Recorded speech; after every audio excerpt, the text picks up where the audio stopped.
DSK ne perd pas au change puisqu'il a emménagé dans une maison de très très grand luxe. Il y sera toujours surveillé de près, mais ne manquera vraiment de rien. Mélanie Bertrand. Une cellule de 6 mètres carrés dans une aile à l'écart des autres prisonniers. Combinaison de détenus et surveillance anti-suicide, c'était le quotidien de Dominique Strauss-Kahn à Rikers Island. Mais aujourd'hui, l'ancien patron du FMI va pouvoir se reposer ici, dans cette luxueuse maison de Manhattan. 600 mètres carrés, 4 chambres, jacuzzi, salle de cinéma, une prison dorée pour DSK que le juge a validé hier dans le cadre de son assignation à résidence. Le 19 mai dernier, en effet, la justice américaine lui a accordé une liberté conditionnelle mais très stricte, avec caution, bracelet électronique, caméra de surveillance et garde armée à ses côtés.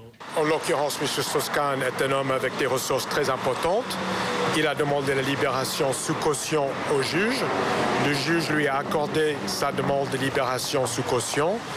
Vu les ressources disponibles à M. Strauss-Kahn et à sa famille, il est normal qu'il se recase dans un logement de luxe pour mieux préparer sa défense. Alors qu'en France, certains pointent du doigt une erreur de stratégie avec cette résidence tape à l'œil, les Américains semblent plus décomplexés avec les signes extérieurs de richesse. Une maison de luxe que DSK occupera en tout cas jusqu'au 6 juin, date de sa prochaine audience devant le juge. Apolline de Malherbe, on vous retrouve tout de suite à New York. On a le sentiment que cette maison très luxueuse, finalement, elle fait plus causer chez nous que chez vous. Non, ça n'est pas tout à fait juste ici aussi. Elle fait beaucoup causer, même si effectivement les signes extérieurs de richesse sont en général un peu moins sujet de polémique. Mais je vous propose de regarder tout simplement les journaux de ce matin. Le New York Post qui met en une la photo de la maison avec marqué chez Perv. Évidemment, c'est très parlant. Et cette notice, DSK's $50,000 Tribeca Rental, cette location à $50,000. Et puis cette une également du Daily News, le Pervs, 14 millions, la prison à $14 millions pour le pervers. Ça, c'est la une du Daily News. Ici même, dans la rue de Dominique Strauss-Kahn, les voisins m'ont dit qu'ils étaient assez choqués, non pas seulement par le brouhaha, par le fait que ça va apporter beaucoup de distractions pour tous les gens qui passent, mais simplement sur le fait que ça devait être une résidence, une assignation à résidence. Ça devait être une sorte de prison d'alternative à la prison. Il me disait, c'est hypocrite. Comment peut-on imaginer que l'assignation à résidence se transforme en l'installation dans une maison aussi luxueuse? Et puis, il y a un nouveau problème, c'est la question de tout le tapage que ça suscite dans un quartier d'habitude très tranquille, assez branché, où il y a des familles. Le maire, l'attaché au maire, toutes les questions de la justice et de la police, vient d'affirmer qu'il allait demander à Dominique Strauss-Kahn de payer pour tous les à côté, pour tous les extras, pour le nettoyage de la rue, pour les voitures de police postées devant chez lui. Et il précise, the circus may be in town, le cirque peut bien se passer dans la ville, but that doesn't mean we have to pay for it, mais ça ne veut pas dire qu'on doit payer pour ça.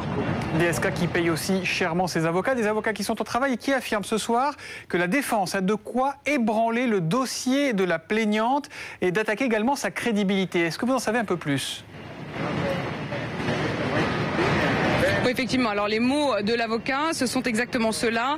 Nous sommes en possession d'informations susceptibles d'entamer gravement la crédibilité de la femme de chambre. Ces informations, il les aurait découvertes au Sofitel. Selon nos informations, des détectives privés travaillant pour les avocats de Dominique Strauss-Kahn auraient pris des chambres comme de vulgaires clients au Sofitel pour pouvoir enquêter incognito sur les pratiques du personnel et sur la réputation de la femme de chambre. Alors on n'a pas encore de précision sur ces révélations en question, mais ce qu'on sait, c'est que dans la justice américaine, chaque détail compte. Par exemple, s'ils pouvaient montrer qu'elle a menti, par exemple, pour obtenir son visa ou ce genre d'informations, eh bien, même si ça n'a en soi rien à voir avec le cas en question, la tentative de viol, eh bien, malgré tout, ça pourrait, vis-à-vis des Américains, ébranler sa crédibilité parce que le mensonge ici est vraiment quelque chose qui est extrêmement critiqué.